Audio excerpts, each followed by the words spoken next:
What's up, everyone? Welcome to episode 13 of the Baschamania podcast. Today, two-time NCAA champ and three-time world champion Spencer Lee is on the show.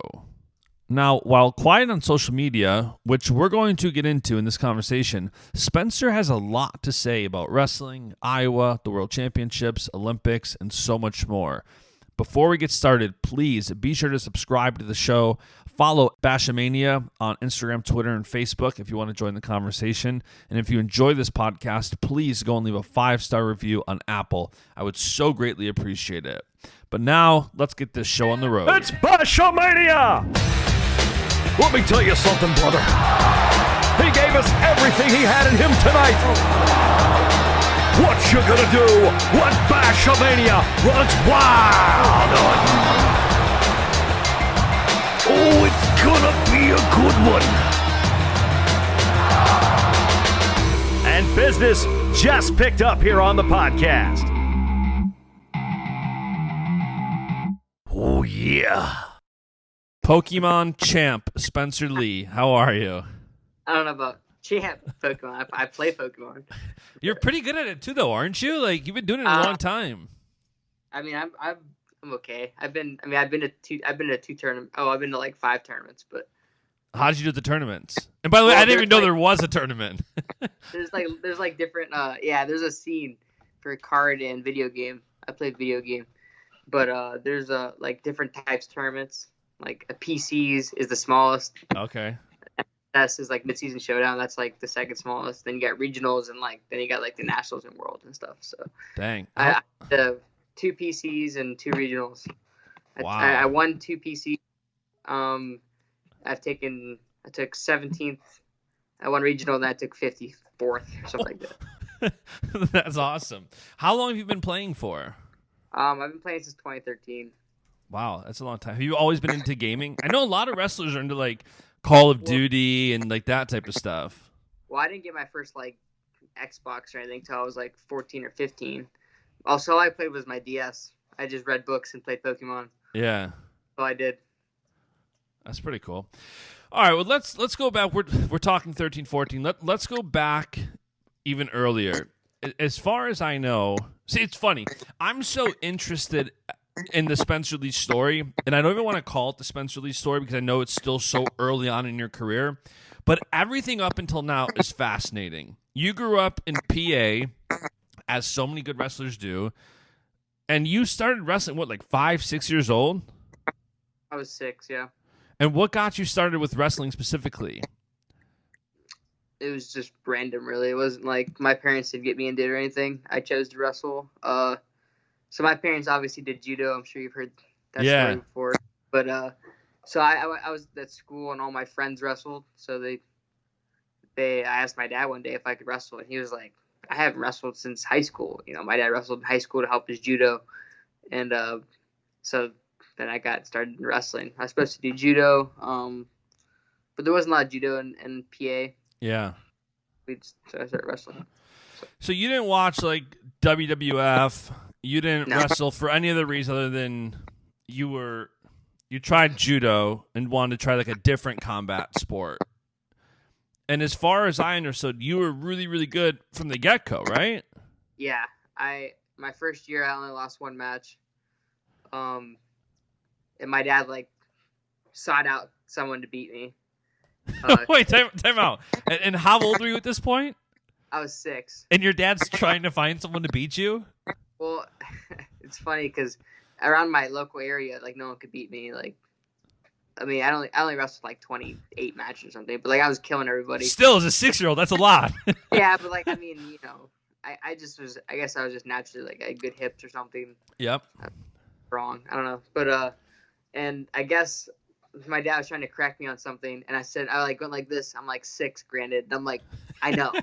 And my dad's like, oh, you know. That's when he called my mom and was like, we need to get him beat. He needs to take a step back. So that's true parenting right there. Tough love. All right, we need to get this kid beat.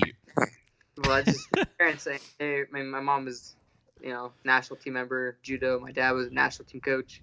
So they understood Yeah. Wasn't you're not going to be superstar at 6 years old. So And then, did you know at that time that you were going to be really good? Like, you only lost one match. How long did it take until you realized, like, okay, I'm actually pretty good at this thing? Well, the next year I turned 7, and like the day I turned 7, I went to like a 8-under wrestling tournament. That was what I asked for my birthday. I was 7 and I wrestled 8. And he takes me to this tournament, and I think I got like tech followed 3 times in a row. And then my 4th match, this guy had tech followed someone that tech followed me. So my dad's like, let's just go home. And I was like, no, I have one more match. You know, my dad's like, oh my God, like that guy tech to do that, just tech Spencer, you know. He's like, this is going to be ugly. So I go out there and I lose the match like 9-8 or something. My dad's like, my level raised. He was like, all right, he made me, you know. So we kind of just kept training on. And I went to Tulsa Nationals when I was 8. Never been to a national tournament or anything. And, like, I mean, in this day and age, what even is national anymore? But back then, Tulsa was pretty tough. I mean, but yeah. And I go, and he expected me to go to there's a chance bracket. Okay. Like if you go 0-2, yep, all the do is go into another bracket, and they keep wrestling, kind of get your money's worth. So the first match, I like pinned the kid, and my dad was like calling my mom, like, well, I guess you can't go in the chance bracket now, so whatever, you know. He's like, we'll see how it goes. And then I had like the number 2 seed. It took 2nd the year before. My dad's like, all right, we'll probably lose this match. I go out and I win a gritty match, like 5-3. You know, I took him down like with like 10 seconds up to not go to overtime. And the kid was pretty good. I mean, I remember all their names if you really want to know them. But even how do you remember? I'm trying to think. Like, I wrestled like when I was middle school, high school. It was never any good, and I don't think I can remember one match. The fact that maybe like 1 or 2, but to remember kids from 8. A lot of the guys that wrestled then are in Division 1 now. Okay, so, fair enough. So it's easy. I mean, they're not. Well, I mean, like, let's say they're my age. So okay. I mean, they're my, you know, maybe a year younger, year older. Probably, yeah. So, I mean, like, so I beat him. His name is Mario Gillian. I'm sure he wrestles at Ohio. Then I make the finals, and I wrestled Austin Gomez. Okay, so no wonder you don't recognize. Okay, these names are like, yeah. And he ended up. I think I like took him down. He escaped, and then he cement mixered me, helping my back. 2nd period, like I stood up. He snapped me, cement mixered me, held me on my back the whole period. And I think he like I don't even know, something like that. He beat me like 12-2 or something, with like 2 cement mixers and 1 escape or something. So then I had to go to like true set. Like, but my dad was like so shocked that I made the finals. You know, like he was like his level raised. You know, like he went from wrestling guys close matches in the local area to just killing everybody. Right. Yeah, and then he kind of told my mom, like, I think there's gonna be a lot of wrestling in our future. So he was pretty he's like, he's gonna be good. My mom's like, you don't know that, Larry, you know. So it's kind of funny. So your dad knew that early on, and then what was the progression? I mean, your high school career, everybody knows is one of the best. I'm so trying to think how to word it. I'm so fascinated by mental toughness and self-awareness. Usually that doesn't happen until you get older and older. But when did you realize that to get better, even when you're young, takes a lot of self-awareness?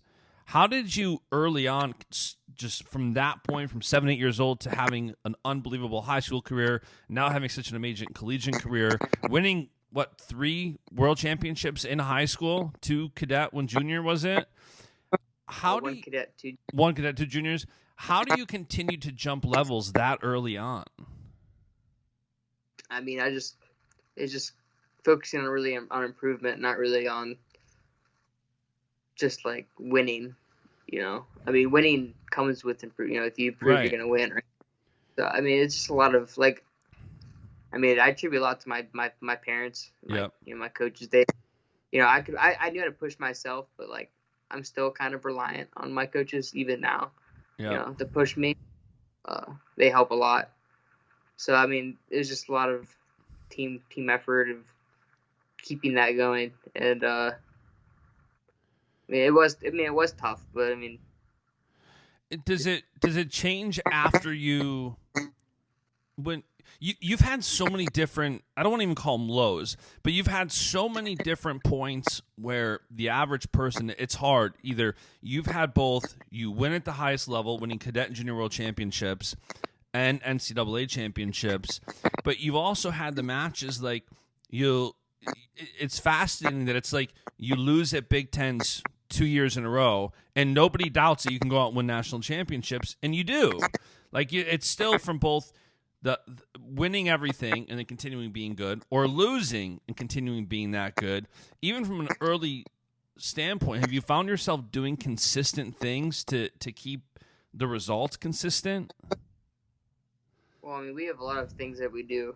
I mean, we have a mental toughness routine that we use here at Iowa. The whole team does that, called 10-minute toughness. We do stuff like that just to keep yourself centered. Yeah. And your mind strong. I mean, I think your mind's like, to me, I don't know if I've ever really been like muscled around or just got my butt kicked in wrestling because the guy was just flat out better than me. I think a lot of what happens to me is just my mental. So just keeping my positive mindset and focusing on what's the next best thing and the next score and things like that. It's kind of been the difference for me. So do you get over a loss then pretty quick? And are you just no? No. So because you don't lose that often, but I mean, that's a tough question because I mean you have to get over it because it's over, But I mean, I've always had a hard time with losses because I don't lose a lot, but I mean, even if you did lose a lot, I'd hope you're not used to it. Yeah, no, for sure. And from a standpoint of the amount of fortitude it takes, that if you lose something like Big Tens, that you then dive right back into getting better. Like that takes a lot of like mental strength. I think like to not have your confidence waver, to not like pout, like that takes a level of maturity, I think, that not everybody has. A lot of people would lose, and then they lose their confidence, they lose their courage, they lose so many things, but you don't seem to have that problem. I mean, the coaches keep my confidence up. My teammates keep my confidence up. I mean, I know how good I am and how good I can be. Yeah. And I mean, to be honest with you, I really don't care about Big Tens. And yeah, I care about NCAA's, but I mean, like I do. Yeah. I'm not saying I care about them, but like I would give up all my national titles just to win Olympic gold. And that seems like and that seems the general consensus. I always talk every year. It seems like it, or maybe every year and then every 4 years, the conversation gets brought up from a standpoint of like, what's the most important to a youth wrestler? Olympics, Worlds, and NCAAs. And everybody always says Olympics. But I don't want to say it's so much harder to win Olympics than anything because if nothing else, it's only every 4 years. At nothing else, there's more NCAA weight classes. You get to do it every year. And then the Olympics, and you even have already world championships. So Olympic championship is really the only one that's eluded you. What's that? Kid world championships. Yeah. What? One. And what's the difference for you when you decide? And this is not a way to get your Olympic plans out of you, whether you have or not, but what's your mindset like? And then I want to go back to Iowa real quick, but what's your mindset like when you decide whether or not you want to go for a senior world championship or an Olympics or there's no difference. Like, I mean, people ask the questions like that, but like the thing is, I'm training for Olympic gold. I was training for Olympic gold 3 years ago. Right. 2 years ago. Like you don't train for it the year it is. You don't win like that. If you're just training for Olympic gold that year, you're probably not going to win. I'm sorry to break it to you. You should be training for Olympic gold every day. All these other tournament stuff is just a stepping stone. That's why I say, do I really care about NCAAs? Yes, I care. Yeah. I really want to win every time I go out there. Because you got to treat every match like it's the Olympic gold medal match or the Olympic semis. Yeah. You know what I mean? Like, That's just how your mindset's got to be. You know, I hate hearing people like, all right, it's my senior year, time to, you get dedicated. But imagine if you were dedicated 7 years ago, So you can't take that stuff, the time back, obviously. But So that's why, that's all. That's a difference. do you think there's a difference in I think one of the reasons people do say that, and I don't know, I'm guessing, but I feel like in wrestling specifically, one of the reasons people say that is because of the difference between folk style and freestyle. They focus on folk style. Do you think it's that big of a deal then, or no? Wrestling's wrestling, man. That's it. Wrestling's wrestling. I mean, you might be able to argue Greco. Yeah. But I mean, I still think wrestling's wrestling with Greco. It's just different. It's just the way like, I mean, if you ever watch me wrestle, you could literally watch every single one of my college matches, and I don't think I've ever hit a funk. I don't Interesting. funk. It's just because the way I scramble is different, Yeah. And it's not because I'm thinking about freestyle, just because to me, going across your back isn't good wrestling. So yeah. I just don't. I'd rather almost give a takedown than go across my back. Because I'm gonna just get out, and then I'm gonna take you down. That's just how I think. I get frustrated when I get a beautiful shot and the guy wrestle just dives over top and funks. I'm just like, that's awesome, dude. Like, right. Good for you. I mean, sometimes you have to. Like, I don't mind it if it's like I beat them dead to rights. They're on their heels. It's the only ditch, but I just get frustrated when that's all they do. Because, I don't think that translates well into, if you want to win the Olympics. But, I mean, most guys that do that, I mean, I'm not going to say don't win the Olympics, but they don't. Yeah. Maybe I shouldn't say that. I don't know. No, I think you speak from a place of experience, though. You're not you got to be able that. to wrestle. You got to be able to scramble. You got to be able to basic fundamentals. All that. That's still wrestling. Like, even if people don't like it, just because I don't like funk doesn't mean it's not good. It's just everyone has a different opinion on it. And I just think that funk should be last ditch effort. Yeah. Like, not your first defense. Right. Whatever. No, I agree. Listen, I think you speak from a place very few can speak from, given it how much success you've had at really all different levels. And is that why then, like, the last few years, you haven't really focused on a world championship at all? Is that really why? Like, just because you're... Just know that I would if I could. Okay, fair enough. So you're... When it comes to... I want to back up a minute here. I know this conversation's all over the place, so forgive me. I'm fascinated by different points. You talk about Iowa. I feel like as a fan, I was confused when I feel like there was moves like 3 years ago or whenever it was that was like you went to Iowa, Soriano went to Penn State. People are going different places that didn't make sense. I always thought Soriano would either stay at Rutgers or go to Iowa. I thought you would end up at Penn State. Don't know why. Just seemed like you were a Penn State guy. The way you carry yourself from a personality standpoint, and like I'm like a Penn State homer. I was Cal was one of my first clients in my digital agency, and then after it was Varner, then Taylor, Les Sigmund. Those guys all I got in really early with them. So never going to college myself, Penn State's like as much my college as anything else. And knowing those guys, like you were such a good fit, and you were from Pennsylvania, it seemed natural. What made you want to go out to Iowa? I mean, obviously it's such a legendary program, but like, what was it that got you out there? There's so many things I could talk about. I mean, I wrote a freaking, I don't know how many pages it was, 4 pages on why I went there. Really? I got to read that. I haven't seen that. I don't know where it is now. I'm sure my dad would know where it is. He probably has it freaking framed. But like the Declaration of Independence on an office wall. I just answered a lot of questions, about why. There's just so many things that went into it. I mean, I have a quote that I remember. It was saying Penn State was like the easy decision, but Iowa was the right decision. Okay. That's kind of like that kind of sums it up, because like Penn State was easy. My girlfriend lived in Pennsylvania.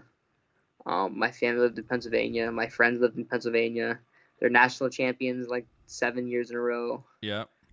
They had a spot at 25 open. There was no one there. Well, not no one, but you understand that. Yep. That I was the guy they wanted at 25. Right. So I mean, everything kind of fit together, right? But I just couldn't I couldn't pull the trigger. Like about 4 or 5 times probably I almost called Kale to commit to him, and I couldn't do it. Wow. I just couldn't do it, and it's because it didn't feel right. Something about Iowa just felt right, and Terry Brands was kind of the coach that really recruited me hard, and me and him. I wouldn't say I have like a father-son relationship because that's weird, right? But I'm saying that's how close we are. Like when I say I love Terry Brands, I truly love. He's the man. Yeah. And I would do anything for him just as he would do anything for me. And I think that's how our relationship kind of had fostered. And I couldn't imagine him coaching against me. Like it was almost like not like blasphemy, but like it was just in my head. It was just like that's just screwed up. Like I should never have. He should be in my corner. I had a dream growing up that I would be coached by either Terry Brands or Kerry Colat. That was like my dream. So interesting. And now fast forward, you're at Iowa, you're living in Iowa. And what do you do for fun in your spare time? Like, I know you play Pokemon. Do you do anything else? I play video games. I shoot archery. I read books. Hang out with my girlfriend, my friends, my teammates, my parents. Yeah. I don't have that much free time, but when I do, I like doing stuff. You have such an interesting persona. You're very likable. Like I said, I'm a Penn State guy, and I'm such a big fan of yours because you're very likable. You have that. You have humility. You have good character. And I remember when you ran out to the Pokemon theme song, like everybody was like loving. Like, how can you not love this kid? And I feel like there's such a with NCAA athletes and even wrestlers especially, you're so focused on what you do. Like I'm blessed to have so many great conversations with guys like you, Yanni, everybody else on the show lately too. But you don't get to see so much of that. You don't like the average person, right? Like they don't get to see. And social media is interesting because you don't want to get distracted by it, but you're starting to like. Social media is an interesting topic, that's for sure. Let's talk about that for a minute. Do you think about growing a brand right now at all?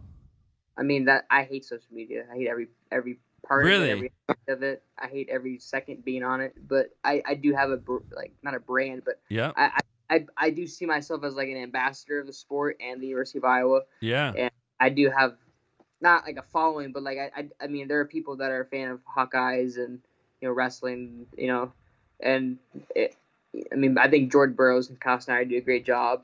I hope one day to be kind of like that, right? Yeah. Like, Dave Taylor and Jaden Cox and all the world team members and all the national team members, all those the superstars of our sport. They all they do a good job branding themselves. I only have social media for that purpose. My girlfriend made me get one when I was like in 8th grade or something. I refused. But I mean, I think my story of social media is like a little different than most people's. There's a reason why I think maybe I'm popular in social media and stuff is because Flow started getting big when I came up. Imagine if Flow came out when Kerry Colat was in high school. Yeah, that's how I would describe it. Junior high rankings, all that stuff. Like I was like with Flow from the beginning. Yeah. So they had been covering me since I was 9 or 10 or whatever.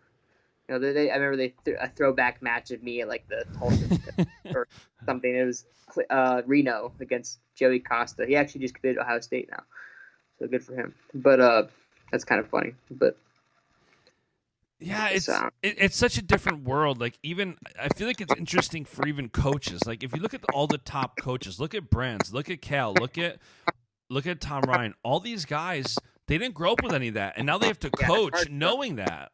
Hard for them. That's what we have Morningstar here. He is awesome. He does a great job branding Iowa, and he does a good job recruiting kids off social media and stuff. Because Tom and Terry, they're not old. Yeah, they're 51, but like they didn't, like you said, they didn't grow up with it. So to them, it's foreign. Yeah, they're more of like a writing letter kind of guy. Where I think recruits of today, they want you to post a picture with them and they want you to tweet at them and stuff. Because people care about likes and retweets. Yeah. I don't care. I just want to represent my university and my coaches and my family to the best of my ability. But so like sometimes I see myself trying to force posting on stuff because like if I continue to be successful, having a brand is helpful. With lots of things. Yeah. But I also struggle with social media because I'm ridiculed pretty hard because of the way I wrestle. Kind of like all over the place the last 2 years. So Yeah, and you're really like, I remember just last episode actually, I was talking to Yanni about it. And it's like, you guys are a part of something new because no generation has come through social media and seen how it's played out. You guys are the guinea pigs of starting your careers with social media. I mean, I'm 33, and I didn't have a Facebook until I was 4 years out of high school. I started, and I was on the same page as you, believe it or not. I actually started a Facebook account only because I wanted it when I launched my company. I knew it was the way to reach people. So from communicating to people, I had to have it. Especially back when Facebook just came out, it was so big. Yeah, and now it's like you athletes are in such a standpoint of when kids come out of college, a lot of brands are like, okay, what's your influence? Okay, what's your reach? And it also can make or break if they're deciding between 5 people. They try to look to see if they can see what you're like. How do you engage with something? It's almost like you're actively building a resume, while at the same time you can't get distracted by it. It's nuts. Yeah. Well, I mean, and we're 20 years old, and like I can't follow anything during season. What anyone says, stuff like that. Not because it bothers me, but because like I'm like, why? Like, why do people like opinions? Like people say some crazy stuff, especially on social media. When I could say if it was like anonymous, but like people don't care. No, like, they're keyboard warriors. Yeah, I don't mind that at all. They could tell me that I suck, and they would whip the crap out of me in person, and I'd be like, that's great. Like, right. I don't maybe you would kick the crap out of me. Maybe you punch my face in, but I mean, I don't really care.